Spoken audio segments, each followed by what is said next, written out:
reading a short story from Gods of Want by K.Ming Chang. Auntland. I had an aunt who went to the dentist and asked to get her tongue pulled. We only do teeth, the dentist said, but did it anyway. She took her tongue home in a jar and flushed it down the toilet, and years later, a fisherman in Half Moon Bay made the evening news, waving my aunt's tongue like a flag at the end of his pole. The police are still looking for the body it belonged to. I had an aunt who worked at the Oriental buffet and stole us live crab, which my other aunt boiled alive, and when I tried to crack the legs with my teeth the way they did, one of my molars fractured into 5, and my other aunt, not that other aunt, but this other aunt, spent the rest of the night tweezing tooth shrapnel out of my gums. I had an aunt who told me not to get braces because it would set off the metal detector at airports and trigger the German shepherds to run out and tackle me, and the agents would confiscate my teeth and replace them with rubber bullets and interrogate my mouth with their tongues. I had an aunt who took me to Great America while my mother was at an immigration interview. This aunt refused to get on a roller coaster even though that's what we paid for. When I told her to get on, she said, "The only time I'll get off the ground is if I'm on an airplane or become an angel."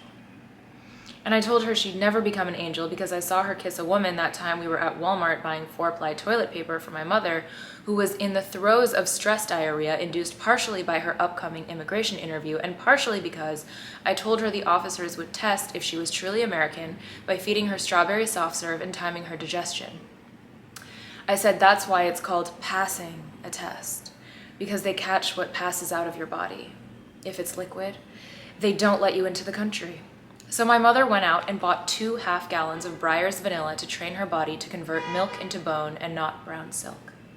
Anyway, my aunt locked me in the parked car, which I said was illegal in America. You can't even lock dogs in the car. And she walked up to the woman who had been following us while we shopped, a woman I'd recognized from the temple where we prayed to save my grandfather's polygamous soul, and kissed her. Kissed her so hard, my own lips shriveled like salted slugs. I had an aunt who gave me the lingerie catalog because there were coupons printed in it, though none of us would ever wear underwear with jewels or lace because jewels and lace need to be worn on the outside so that everyone knows you can afford them.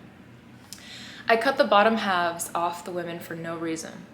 At school, we watched an Oprah interview where a white woman tells Oprah how she stopped her attacker by peeing on him. I had an aunt who peed on me one time we shared a mattress. She'd been in the country 5 months, and when I woke up, she was trying to shroud the stain with a towel. She said she dreamed of being back on the island, peeing onto the roots of a camphor tree that didn't grow unless it was given water directly from a body. I imagined I was that tree. I grew because my aunts were watering me. I had an aunt who cut my hair for years until she got early onset something, some disease named after a man, and then she went around cutting people's earlobes on purpose, sneaking up behind them with her scissors and shearing off the tips like bits of shrubbery.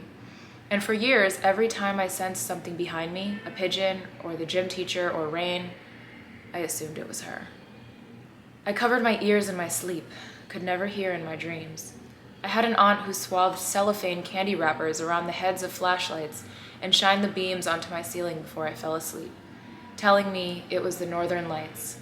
And when I asked her what even caused the northern lights, she said it was the sky having bad breath, the sky spitting its stars like teeth.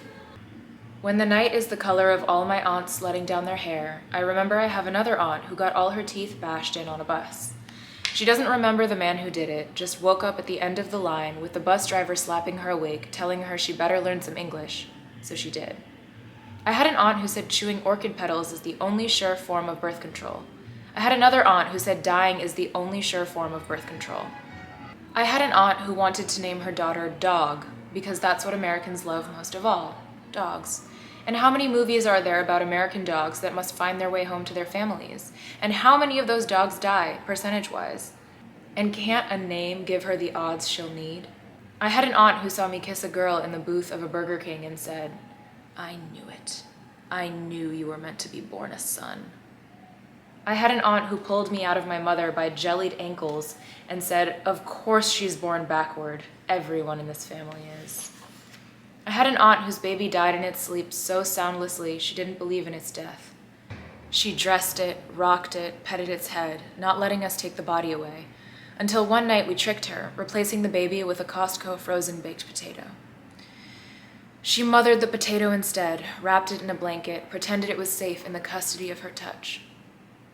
I had an aunt who died in a drunk driving accident, in a sober driving accident, in a suicide, in a typhoon, in the middle of the day while blow-drying her hair, in the evening while opening a window, in the morning while hiking to the family grave, in an attempt to get away from her husband, in an attempt to get away from her father, in an attempt to leave the country, in an attempt to get into another one, in an attempt to get her nose done, in an attempt to love a son, in an attempt to outrun a river, in an attempt to reincarnate as rain. I had an aunt who cracked an egg on my forehead when I made fun of her accent. I had an aunt who did my hair before school every morning, marinating my braid in egg yolk and butter, saying I'd smell like an American. I had an aunt who wiped her ass with her birth certificate and another one who failed her immigration test because she named Colonel Sanders as a founding father. I had an aunt who made sausage out of wild squirrels she shot in her yard. And when I said those squirrels probably had diseases, she held me to the chair until I ate every link. I had an aunt who stood outside the bathroom and listened to me shit, saying she could divine the shape of my future based on how my shit fell, whether it sank right away, whether it floated like petals or sang in the water or became a fish. I had an aunt who never married and told me men are magpies. They want anything that shines. What shines? Blood, a bruise like an eye patch, a lake, salt, a window, dew, sweat on a girl's collarbone, my aunts pledging allegiance to the moon. I had an aunt who massaged my elbows when I cried and said, the heart is a hinge. To live, it must bend. I had an aunt who said I should carry a rock in my palm until it's the same temperature as my body, and then I should talk to the rock as if she is inside it. She says we should all learn to listen through other skins. I had an aunt who said home is the temperature of an armpit. I had an aunt who never let me turn on the heat, because if we don't pay for the sun's light or warmth, we shouldn't pay for heat or electricity. So she tucked my hands under her armpits and pretended she was a hen and I was the egg, swaddled in wings, swimming inside a shell of light, waiting to break to birth to sing.